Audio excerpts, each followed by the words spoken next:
Hi. The Women's Prize for Fiction shortlist is announced tomorrow. And I don't feel that I can really give a good prediction for the shortlist because I've only read 7 out of the 16. I've not done very well with the reading. The ones I read The Safekeep by E.L. van der Weyden. This one set in the Netherlands that has the twist that I didn't realise what was happening as we're reading. Very sensual at times. That one, I think it's possible for the shortlist. Tell Me Everything by Elizabeth Strout. Oh, I loved it. I love Elizabeth Strout's writing. And this one we meet again, Lucy Barton, and this time we've got Olive Kittredge and Bob Burgess, and it does seem a bit strange that this is sort of like the 4th in the Lucy Barton series. Whether they think that everybody's read the other 3, so that I don't know. It just seems to have another one in the sequence as a choice on the long list. I loved it. I love Elizabeth Strout anyway. Whether I don't think it will make the shortlist. That's just my opinion. I don't think it will. She was on was she for the Bookers or the Women's Prize with Lucy by the Sea? She never made the shortlist on that one either. With that one, so I don't know. I don't think she will make the shortlist. I'd love to see it on the shortlist, but I don't think she will do. Now, The Artist by Lucy Steeds, set in 1920s Provence, I absolutely adored. This lad who goes to interview this reclusive artist, and I can't give too much away, but it's a novel that you can smell, you can taste. It is so richly written. I think that will be on the shortlist. I think it will. I would love it to be on the shortlist. A Little Trickery by Rosanna Pike, set in Tudor England with Tib. This character who's we're looking at sort of like not the upper class in Tudor England. We're looking at people sort of bubbling along way. Tib's a vagabond. She's always into a little trickery, so sort of stealing here and trying to avoid being caught and being branded with a V on her forehead. And it's almost a story of found family, and I enjoyed that one. Whether it will get onto the shortlist, I don't know. I honestly don't know. Nesting by Roisin Donnell, about a woman who leaves a controlling marriage. That was so powerful, so emotional. That's got to make the shortlist. It really has. It really has got to make the shortlist. It is a hard read at times, but the love of a mother shines through so brilliantly. This woman who will do anything for her children. And the final one that I've read, oh no, I didn't. Crooked Seeds by Karen Jennings. I finished that one recently. That one, it's an unsettling read. We're in South Africa, and it's a little bit ahead from where we are. There's a drought, there's corruption. Our main character, Deirdre, her house has been, the family home has been reclaimed, and she's sort of almost living in poverty. She's queuing for water. She lost her leg when she was 18, and she is a totally unlikable character. And then there's secrets that keep being revealed. It is unsettling, but you do wonder whether there is any hope. And I was left questioning, I would have liked more. I'd have liked more about these secrets that are being revealed.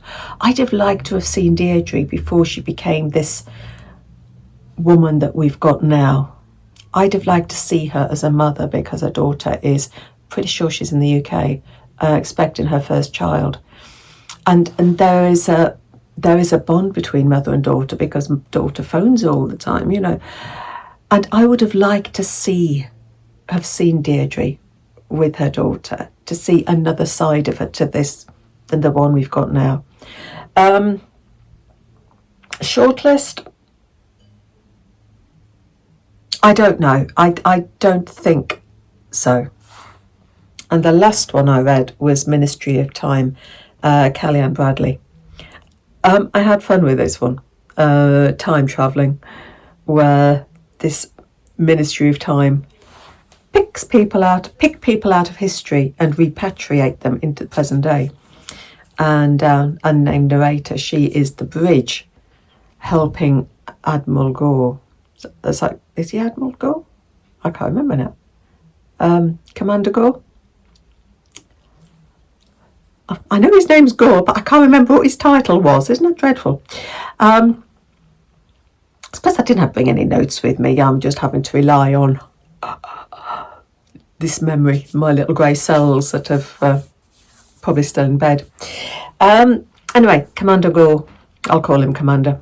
She is the bridge between him. He's 1847. He was on Franklin's doomed expedition to the Antarctic. And there are some really funny moments, because you've got this guy with these sensibilities from his time adapting to life now, especially around women. It is really funny at times. I had fun with that one. There's romance, there's a bit of sci-fi, there's a bit of mystery. It's a fun read. I think it could sneak onto the shortlist. As for the others, Good Girl by Aria James, which is, I've got to read this because I picked it up from the library this morning, so I've not had a chance to even open it yet. We've got 19-year-old Neela in Berlin, trying to outrun the shadow of a dead mother, who is a feminist and a revolutionary. To anyone who asks, her family is Greek, not Afghani. It sounds like a sort of coming of age. Then you've got Somewhere Else by Jenny Daches,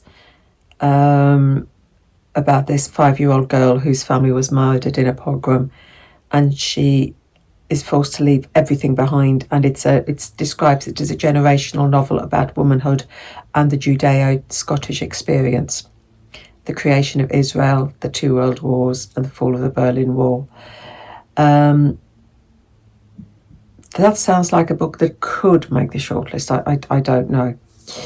I've not read these, so I'm struggling.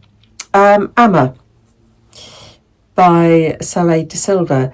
10-year-old Josephina kills her abuser, and this is the defining moment in the lives of Josephina, her daughter, and her granddaughter, and the effects that cascade through the generations. Set in Sri Lanka, Singapore, New Zealand, Australia, and London. A novel about how the past lives with us forever. I don't know. It's very difficult to judge what's going to be on the shortlist when I've not read them. All Fours by Miranda. Now, Miranda July. Now, this one is about this artist who decides to reinvent herself, I think. This one, I think, has had a lot of people love or people hate. Same as the Ministry of Time, really. So, I don't know.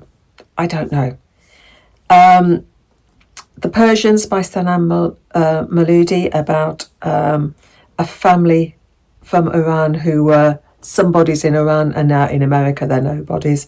It's about them sort of A Family in Crisis, exploring timeless questions of love, money, art and fulfillment. And then we've got Dream Count by Chimamanda Ngozi Adichie. I think that will probably make the shortlist because she's one of these authors that does make the shortlist of books all the time. Is that a reason for making the shortlist? I don't know. I've not read it. And Birding, set in a seaside town, where you've got Lydia, who was a pop star in the 90s, and Joyce, who's never left home. And it's about these two women who might never meet, trying to untangle damaging details of their past. The last one, Fundamentally. Nadia's an academic disowned by her mother, dumped by her lover, and she accepts a job in Iraq rehabilitating ISIS women. Oh, it's difficult, isn't it, when you've not read them? Out of the ones I read, I think we'll see The Artist, possibly Safekeep and Nesting. I think those will be on the shortlist. Maybe A Little Trickery. No, I think maybe Ministry of Time rather than Little Trickery. I don't know. Out of the others that I've not read, I think we'll see Dream Count. And, I missed The Dream Hotel out, which is about a sort of dystopian one where you're being monitored the whole time. A speculative mystery about the seductive dangers of technologies that are supposed to make our lives easier. It's difficult. I've just seemed to have rambled on, and this is a video that doesn't really say a lot, isn't it? But anyway, I should have read more. I really should have read more. So we'll see what happens on Wednesday, and happy reading. Take care.